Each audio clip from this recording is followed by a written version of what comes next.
Zdravo, Gorazd Fete z vami. V današnjem videu si bomo pogledali, kaj so to spletne denarnice.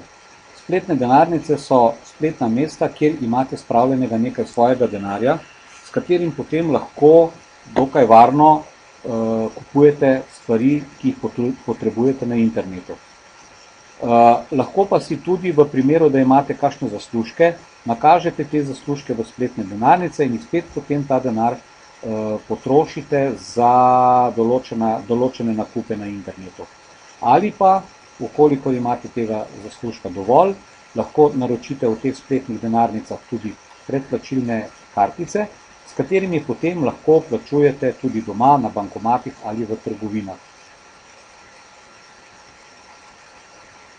Spletnih denarnic je več. Verjetno je najbolj poznana PayPalova spletna denarnica, vendar z njo ne boste mogli funkcionirati na vseh mestih. Namreč različna spletna mesta uporabljajo različne spletne denarnice. Tako boste morali v primeru, da boste bolj aktivni na internetu, boste imeli največ več takih spletnih denarnic. Ena od njih, ki vam bo prišla na veliko mestih prav, je Payerjeva spletna denarnica. Kako pridete do nje? Tudi ta je, tako kot večina spletnih denarnic, brezplačna in je potrebno, da se najprej vpišete na njihovo spletno stran. Poiščite spletno stran payer.com, kot vidite v tem zapisu, in dobili boste to sliko. Potem pritisnete na tale gumb Sign up in po povezavi se vam odpre obrazec, kjer se morate registrirati. V ta obrazec preprosto vpišete vaš e-mail naslov, tistega, ki ga največ uporabljate, potem prepišite varnostno kodo v tole okence in potrdite še tale kvadratek, s katerim potrjujete, da se strinjate z pravili njihovega sistema. Ta pravila si seveda s klikom na Rules lahko tudi ogledate. Ko boste to naredili, samo še kliknite Sign up in vpisani boste v to spletno denarnico. Takoj po vpisu boste dobili na vaš elektronski naslov, ki ste ga tu navedli, povezavo, na katero boste kliknili in tako prišli v spletno denarnico. V spletno denarnico potem normalno vstopate z geslom, ki si ga boste določili, in z vašim e-mailom.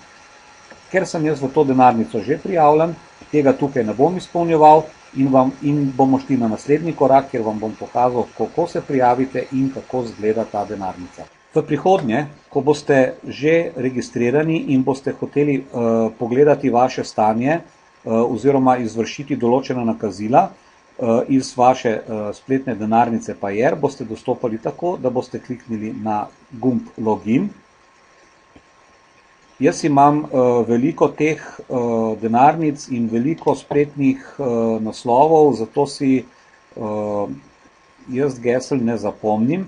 Imam pa preprosto eno orodje, ki se imenuje KeePass, v katerem imam določene stvari vnešene in z lahkoto potem dostopam do njih, tako da mi avtomatično vpiše geslo. Malce sem zgrešil, bomo tole ponovili. Payer in vpis gesla. Vpisati moram še varnostno kodo in potrdim.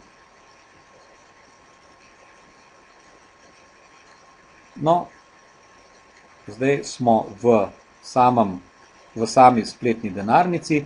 Tu si boste potem ogledali, kaj vse imate kot orodja oziroma da si lahko naročite kreditno kartico.